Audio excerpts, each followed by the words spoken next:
A las 10:11 de la mañana, la Confederación de la Unión Sindical Colombiana del Trabajo y CTU Radio les da la bienvenida a este tercer programa de Contacto Pedagógico, el programa que busca visibilizar las experiencias al interior de las escuelas públicas y privadas del país, visibilizar también el trabajo permanente que hacen los educadores para construir una Colombia más educada. Saludamos como siempre a nuestra doctora en educación Liliana Rey y directiva de nuestra central de trabajo CTU Strap, que hace posible este encuentro de reflexión pedagógica. Buenos días, Leumann, buenos días para toda nuestra audiencia, bienvenidas y bienvenidos a esta nueva emisión de nuestro Contacto Pedagógico. Buenos días, Iván, hoy acompañándonos en el máster y nuestra invitada especial, Blanca.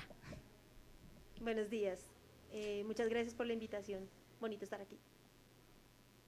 Bueno, recordemos que nuestro programa Contacto Pedagógico pues nace de esta necesidad que tenemos de contar nuestras experiencias, porque pues como nos lo dice nuestro filósofo número uno en esta organización, estamos hechos de palabras y las palabras nos constituyen y nos van construyendo. Y hemos ido abordando alrededor de este contacto pedagógico que debemos abordar cada uno de los proyectos y de los ejercicios pedagógicos que realizamos en las escuelas, porque es en la escuela y en la educación donde se pueden corregir los horrores de la realidad. Entonces, Blanca, ella es licenciada en matemáticas de la Universidad Distrital, especialista en gerencia de instituciones educativas de la Universidad de Chile y magíster en educación de la Universidad de los Andes. Blanca, cuéntanos tu experiencia y cómo una licenciada en matemáticas llega a este ejercicio de multiculturalidad. Es difícil. Bueno, a mí quien me llevó o quienes me llevaron a entender el asunto cultural y la riqueza histórica que tenemos todos fue precisamente el territorio San Bernardino. Llegué allá en 1999, recién graduada de la universidad, y allá me encontré con personas que tenían apellidos tan raros como el mío. Mi segundo apellido es Huachetá, y allá encontré personas de apellido Chihuazuques y Neutas, y entonces yo dije, bueno, esa cosa extraña no es tan extraña en este lugar, y pues desde hace 20 años vengo entendiendo qué es la diversidad cultural y cuáles son como esos legados históricos que todos tenemos, bien sea en la genética o en la memoria oral, y que, digamos, vale la pena compartir, mantener y sobre todo poner como al servicio de la escuela. Profe, cuéntenos cuáles fueron las necesidades, las problemáticas que usted identificó en el contexto escolar o que la institución identificó para abordar precisamente este tipo de estrategias pedagógicas que lo que busca es conectar de manera pacífica a diferentes culturas al interior de la escuela. Pues en realidad fueron como varias. La primera era, pues he estado en la jornada tarde gran parte de estos 20 años, y la deserción de los estudiantes pues era enorme. Entonces había que mirar por qué era que se iban los niños. Lo segundo era que nos inventábamos clases, y pues pareciera ser que pues como que no le agradaban a los niños las clases a veces ni a uno mismo. Entonces comenzamos a pensarnos, bueno, es que lo que estamos haciendo seguramente no tiene sentido. Entonces hay que hablar con los niños, hay que hablar con la familia, hay que hablar con el territorio, hay que hablar con todos, ¿no? Y en ese hablar con todos, lo primero que tratamos de organizar fueron unos grupos de ciclos. Digamos, eso fue una intención de la Secretaría de Educación, ya como por el 2004 tal vez. Y entonces juntémonos los profesores de ciclos, que son en teoría grupos de edades de estudiantes, para hacer algo diferenciado según su edad.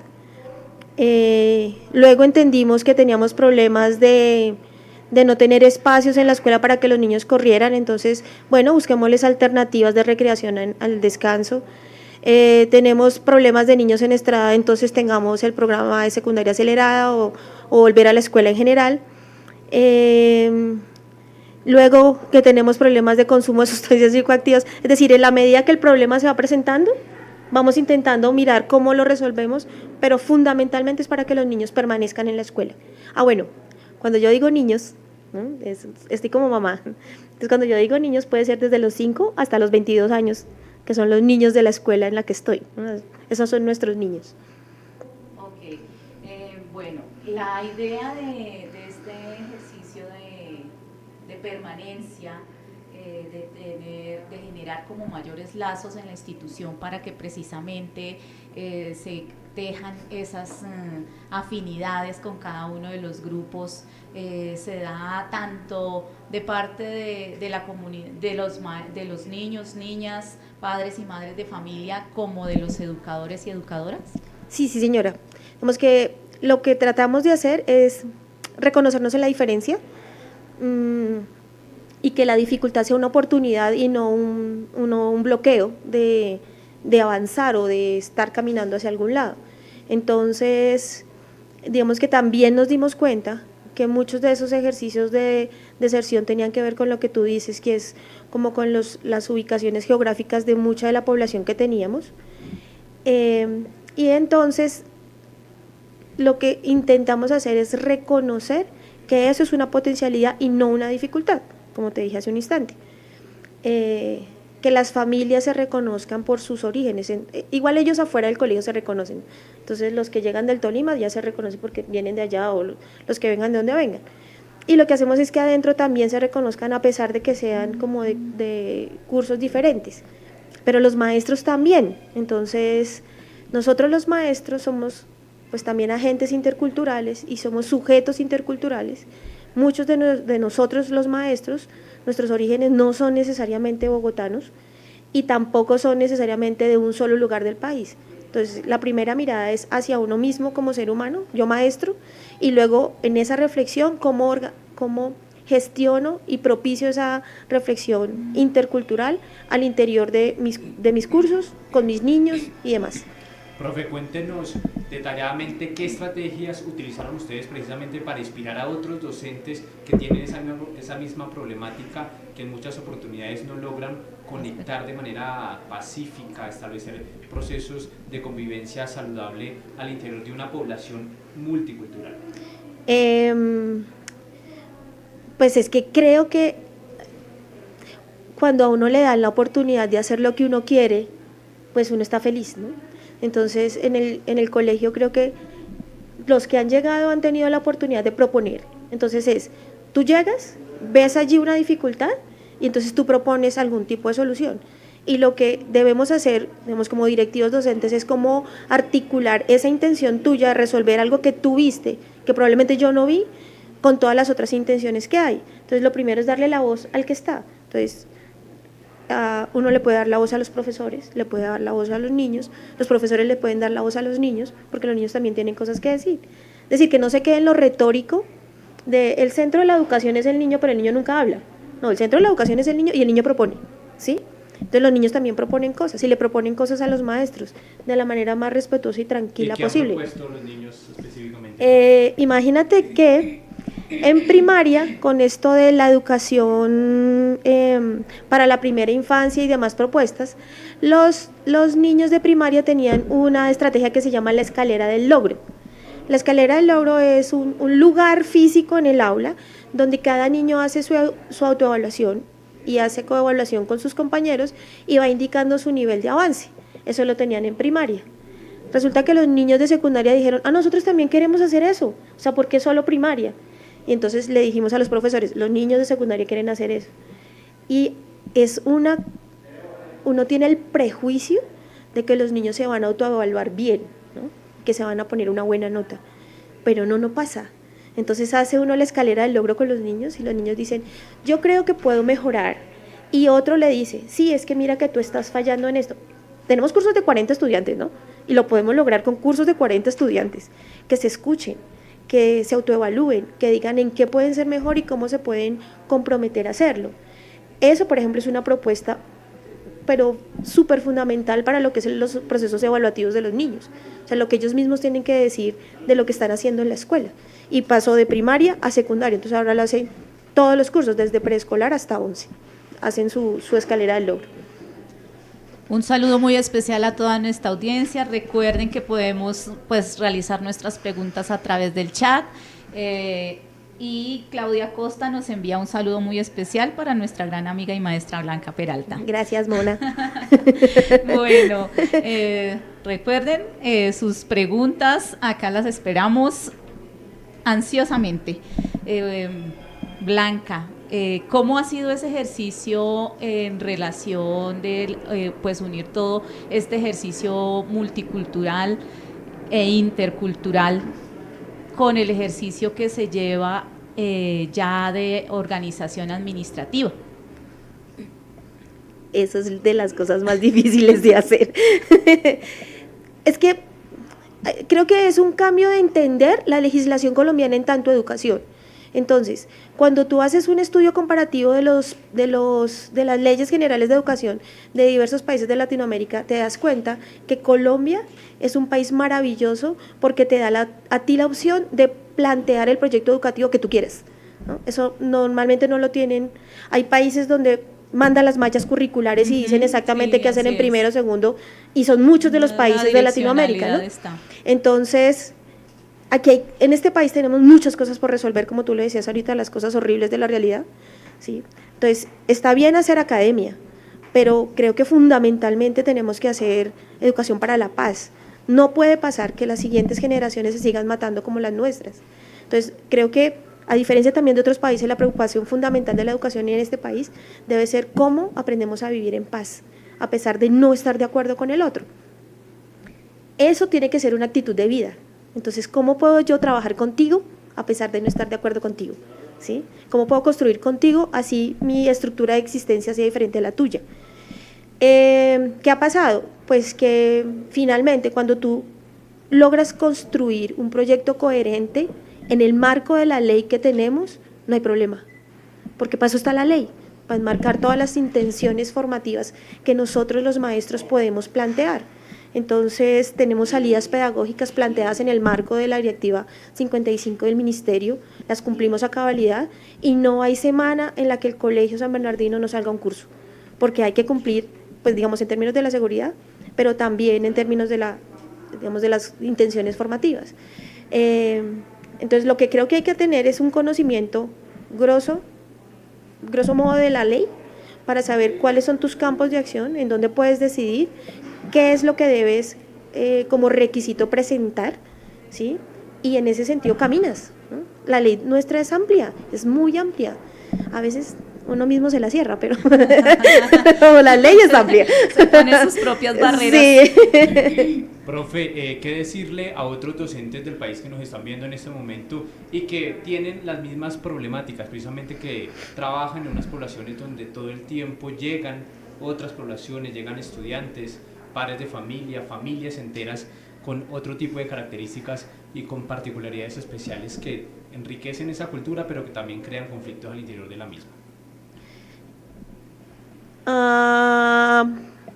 Yo creo que uno tiene que hacer como cuando uno se levanta en la mañana y lo primero que hace es bañarse preferiblemente con agua fría, y entonces usted se baña con agua fría y se quita de encima cosas, ¿no? Entonces creo que una de las cosas que es interesante comenzar a dejar de pensar es que los procesos, que uno puede tener procesos educativos en una institución en un país como Colombia, donde la movilidad de las familias es tan grande.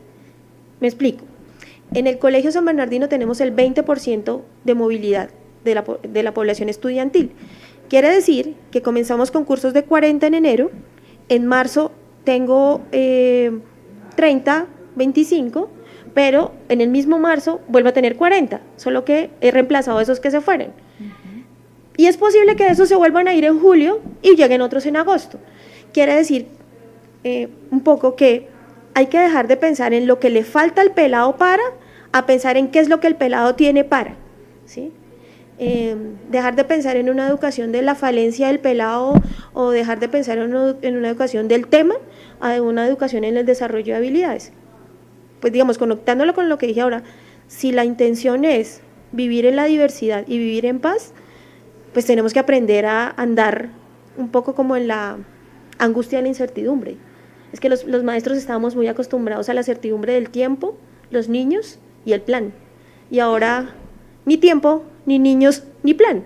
Entonces, ¿cómo haces tú como docente para ser eficaz en esa incertidumbre, no solo en términos, digamos, cognitivos, como es el tema por el tema no, sino qué habilidad quisieras tú desarrollar que sí le permita al pelado, a donde vaya, desempeñarse de manera eficaz. Es decir, cómo le permite al pelado aprender del lugar al que va. Como la frase esta de a la tierra que fueres a lo que vieres, ¿cómo hacer eso con los niños? Ok, cuéntanos cómo ha sido ese proceso de la nominación al premio de la OEI por tu experiencia pedagógica. Es que no es mía, acuérdese. Bueno, por la experiencia de tu todos, sí, educativa. de todos. Pues la OEI tiene el premio cada año, el premio Óscar Arnulfo Briceño. Es un premio dedicado para las instituciones que desarrollan proyectos en educación en derechos humanos. Y este año hubo como 2 categorías, que eran instituciones educativas e instituciones comunitarias. Y pues lo que hacemos, que el compañero que me ayuda a escribir, porque pues ustedes saben que escribir no es que sea fácil, pero sí, lo intentamos. Entonces lo que hacemos es condensar todo lo que hacemos en el colegio para mantener los niños, y no solo mantenerlos, sino mantenerlos viviendo de una manera digna y pacífica, y lo escribimos y nos presentamos al premio. Y oh sorpresa, hace 20 días recibimos la comunicación de que de todo el país hay 2 finalistas, que somos nosotros, y una institución no educativa en el Bichada, si no estoy mal. Entonces, pues ha sido una alegría, porque quiere decir que no estamos tan desconchinflados, tan locos, que sí es posible tener, digamos, esa combinación entre desarrollo de habilidades y procesos democráticos y de educación para la paz en un colegio. O sea, no riñe lo uno con lo otro. Profe, y dentro de ese trabajo en equipo que usted plantea a nivel institucional, ¿cuál ha sido el papel de los padres de familia y de los docentes en este proceso? Los padres de familia son una maravilla. ¡Guau! Es que imagínate tú que tuvieras un hijo de 5 años y que yo te diga, ven, ¿será que me permites que tu niño vaya conmigo a la triciclase? Y tú digas, bueno, que se vaya a la triciclase. O sea, es un niño de 5 años y tú eres el papá o tú eres la mamá. ¿Que la triciclase qué es? La triciclase, ya te voy a explicar. Clase sí, entonces que tú, sí señora, es clase en triciclo. Que tenemos un proyecto que se llama la biciclase. Mire, entendiendo que el colegio es lejos, que no tenemos plata para pagar buses para salir, pero la gente sí tiene bici, pues la gente sale, los profesores salen en bici a hacer clase. Entonces, primero fue en intención de secundaria y ahora ya se bajó hasta preescolar. Entonces, que un niño en trici se vaya contigo hasta, no sé, 2 kilómetros, no es más, pero que el papá te dé a ti la confianza de que lleves a tu hijo fuera de las paredes del colegio a aprender otras cosas que la ciudad tiene, eso no tiene precio. O sea, eso parece que no pasa en todos los lugares. Entonces, cada vez que he podido, le he agradecido a los papás la confianza que nos tienen, pues, para el cuidado de sus hijos. Y de los profes, hombre, los profes es tener gente enamorada en el colegio, ¿no? Y entonces, cuando tú estás enamorado, al enamorado no le gastan las 6 horas ni las 8, le gastan las 24. Entonces, le gasta los sábados y les gasta los domingos, porque es el asunto del corazón, más allá de el solo pensamiento, es el corazón con el que tú estás haciendo las cosas. Esos son los profes del Colegio San Bernardino. La respuesta de la Secretaría frente a este proyecto de total transformación, ¿cómo ha sido? Porque siempre genera Además que es una de las preguntas más polémicas que hemos tenido acá, porque precisamente lo que se busca es que la Secretaría de Educación del Distrito apoye estas iniciativas que están construyendo un país mejor y que sobre todo están respondiendo a una necesidad tan fundamental en la actualidad colombiana, que es la consolidación de una cultura de paz. En Claro Colombia, sí. ¿cuál ha sido la respuesta? ¿Ustedes han tocado esa puerta y qué le han dicho? Muchas veces. Mire, voy a entender que cuando dice secretaría, son muchos de los seres humanos que están allí metidos, vemos como funcionarios y que entienden el papel del Colegio San Bernardino. Entonces, el año 2018, el Colegio San Bernardino fue escogido por un grupo de académicos o de personas expertas en Bogotá como la mejor apuesta en educación inclusiva de la ciudad. Yo creo que ya ahí la Secretaría tiene una postura con nosotros. Es decir, como tú lo estás diciendo, es un reconocimiento, esta apuesta a educación para todos en paz. Y lo que ha pasado año a año es que en la medida que han visto que hacemos, que pasan cosas, hemos tenido apoyos. Entonces, tenemos un referente intercultural indígena, un referente intercultural afro, tenemos una persona de apoyo de necesidades educativas especiales, tenemos como todos el programa de primera infancia, pero no cualquier programa, sino un programa de primera infancia enfocado a conocimientos ancestrales, ¿sí? Entonces, con personas que nos pueden decir cosas de pensamiento ancestral. Hemos contado con recursos, la Secretaría le ha dado kits escolares a los niños indígenas del colegio, nos han dado materiales para estos niños también, es decir, para el desarrollo de las clases y demás. En el año 2017 la Biciclase se ganó el premio en Bosa y en Bogotá al mejor programa de relacionamiento escuela-comunidad por la Biciclase, ¿no? Recibimos, que eso es para todos, 29 millones de pesos. En el 2017 también recibimos un incentivo por permanencia, que también de los 26 colegios estuvimos entre los 7 mejores de la ciudad, porque hacemos programas para la permanencia de los niños en la escuela. Entonces creo que no solo, como digamos, los grandes directivos, sino estas personas funcionarias, que son los que están más en contacto con los colegios, pueden reconocer lo que pasa en el San Bernardino y pueden estar pendientes de lo que pasa en el San Bernardino para apoyar lo que queramos hacer. Bueno, un poco también la reflexión frente a la pregunta anterior se da, pues en el capítulo anterior y en este ha generado como mofa, como risa, esa presencia de la Secretaría, porque a veces se ve como muy alejada, como muy, no sé, de pronto desconectada que requiere y enaltece las propuestas, las muestra, pero ya es la muestra. En el ejercicio ya de la realización de la experiencia se muestra un poco alejada, y es cuando ya realmente el grupo de maestros, maestras, la comunidad educativa de la institución, o muchas veces el maestro, maestra solo realizando su trabajito ahí, con mucha dedicación y certeza, que se hace ese reconocimiento. Entonces, pues también este es un ejercicio para eso, para que miremos que no son experiencias alejadas unas de otras, no, sino que en cada una de nuestras instituciones están esas experiencias que son valiosas y que nos llevan a eso, a construir la paz estable y duradera que tanto estamos anhelando. Y también, Lili, para descubrir que en algunas oportunidades la Secretaría de Educación del Distrito también ha apoyado precisamente este tipo de proyectos y que también se acerca a conocer estas realidades. Es que yo quisiera decir una cosita ahí, y es que la Secretaría somos todos, ¿sí? Yo soy funcionaria de la Secretaría de Educación, y a veces cuando nos referimos a la Secretaría, suponemos que es una cosa fuera de mí. No, yo soy Secretaría de Educación, yo represento a la Secretaría de Educación a donde voy, ¿cierto? Pero también es la manera en la que nosotros podemos encontrar ayudas. Uh-huh. Voy a disculparme si voy a sonar un poco fea con lo que voy a decir, pero es diferente a que tú digas, he venido haciendo esto, tengo estos impactos y he logrado esto con números y con datos y con resultados fehacientes, y por eso en esta etapa ya no puedo, yo quisiera que nos ayudaran a, es que como la Secretaría no me ayuda, entonces yo no puedo, ¿sí me entiendes? O sea, una cosa es el esfuerzo que la persona misma hace y cómo podemos hacer un proceso evaluativo juicioso, mostrar unos impactos en donde hay que mostrarlos y cómo hay que mostrarlos.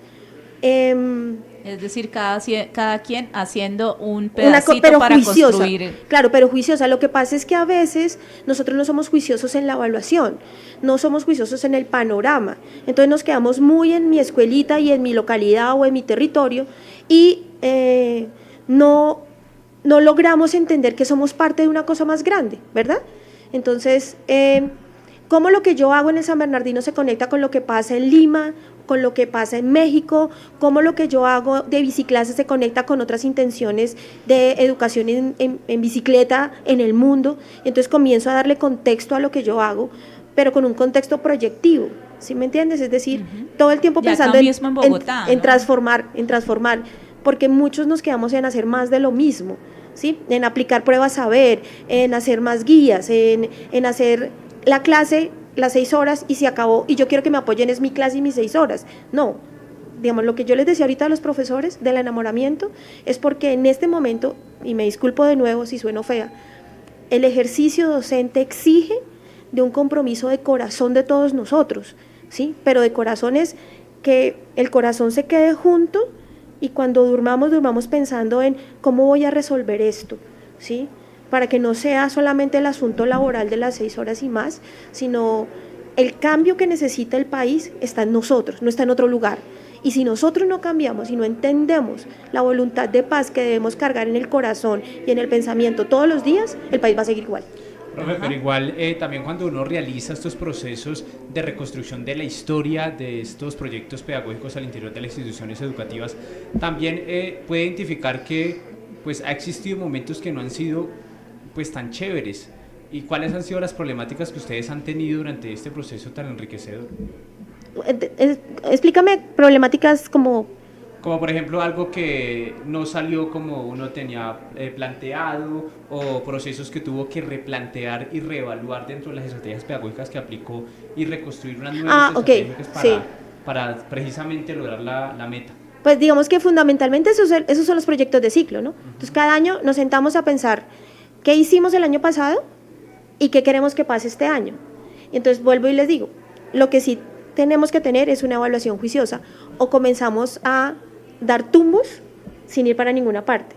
Cuando digo evaluación juiciosa es que si tú te comprometes a que 10 niños se tomen fotos todos los jueves, tienes que hacer la medición de 10 niños tomándose fotos todos los jueves para que cuando se acabe el plazo que tú mismo te diste en tu proyecto puedas decir si lo cumpliste o no. Es decir, no dejarlo tanto a la memoria ni a mí me parece, sino tener procesos juiciosos de evaluación, que puedas decir cosas de tu evaluación. En ese sentido, claro, hemos tenido que replantear un montón de cosas. La biciclase hay que replantearla en muchas ocasiones porque no es lo mismo salir con niños de 5 años que de 20. El seminario de socioecología, que es otra intención muy académica, también ha sido replanteado en varias ocasiones, pero precisamente teniendo en la mira esa evaluación. Bueno, hay una queja permanente en las instituciones, perdón que me tome este pedacito más, y es que las evaluaciones del año escolar no sirven para nada, ¿sí? Esa es como generalmente la queja. Hacemos evaluación, nos reunimos 2 días, 3 días, depende de la institución, y finalmente se llena una cantidad de documentos, de formatos, pero luego nada, desaparece que hubieran desaparecido, luego se sigue con la misma situación, no se evoluciona, por allá cuando se regresa, entonces no, pero si eso lo trabajamos el año pasado y dijimos que, y había quedado en el formulario que era la acción a superar, pero no se realiza, ¿sí? Yo he estado en 3 instituciones educativas distritales y digamos esa ha sido la queja permanente. Veo que ustedes sí son muy juiciosos en este ejercicio. ¿Cómo han logrado ese avance? Soy profesora de matemáticas.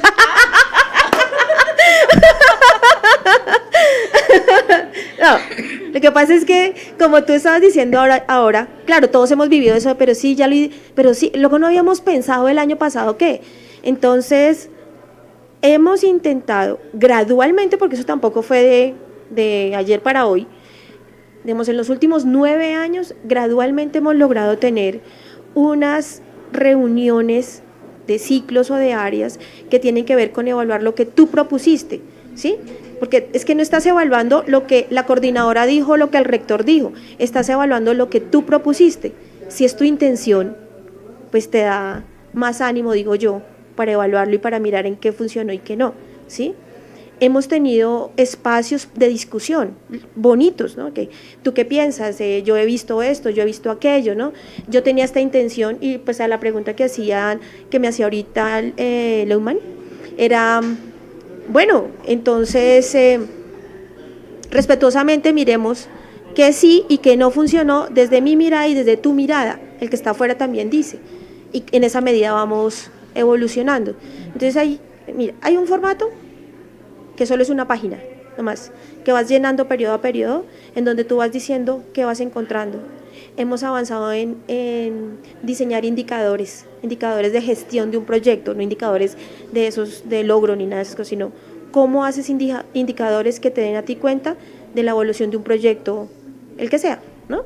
Entonces, en esa medida es que nos permitimos decir que sí y que no, puede estar o no en el otro año.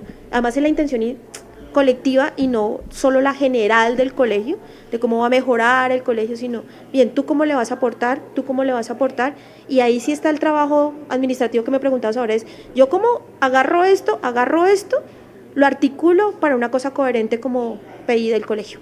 Profe, aprovechemos estos últimos minutos para invitar a todos los docentes que nos están viendo y que tal vez no se atreven a realizar estas estrategias que lo que lleven es a fortalecer la sana convivencia entre diferentes culturas o inclusive en instituciones educativas donde su población es más homogénea.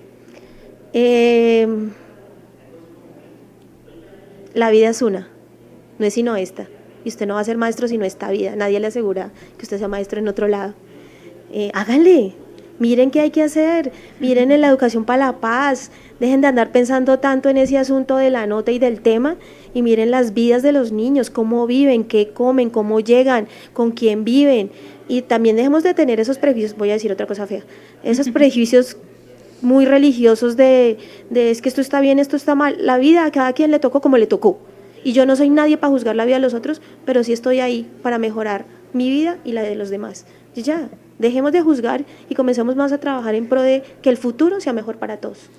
Lili, también aprovechemos este espacio para invitar a los docentes a que se unan y tengan una cita con nosotros aquí en Contacto Pedagógico. Así es, como cada contacto pedagógico, pues les extendemos la invitación para que nos comuniquen de sus experiencias. Ya estamos generando estrategias para poder ir a visitarles a las instituciones y no, pues se ponen en contacto con nosotros y ya contacto pedagógico con ustedes también allá en cada una de sus instituciones.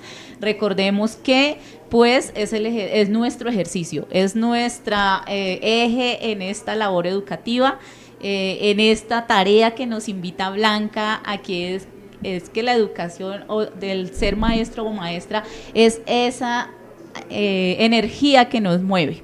Entonces, desde ese pensamiento debemos seguir abordando las acciones pedagógicas y mostrarlas.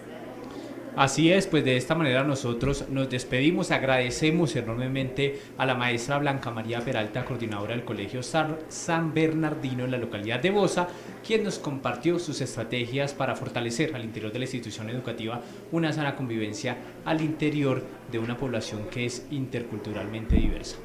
Muchísimas gracias a ustedes por la invitación, gracias a todos los que se conectaron y escucharon y pues por el San Bernardino bienvenidos todos. Allá tenemos agua de panelita para compartir. Muchas gracias. Así sí vamos. O chicha en el mejor de los casos. Claro. A ustedes también muchas gracias por acompañarnos todos los viernes a las 10 de la mañana en Contacto Pedagógico. Nos encontramos en una próxima cita para seguir conociendo quiénes son los maestros que cambian realidades a través de su profesión.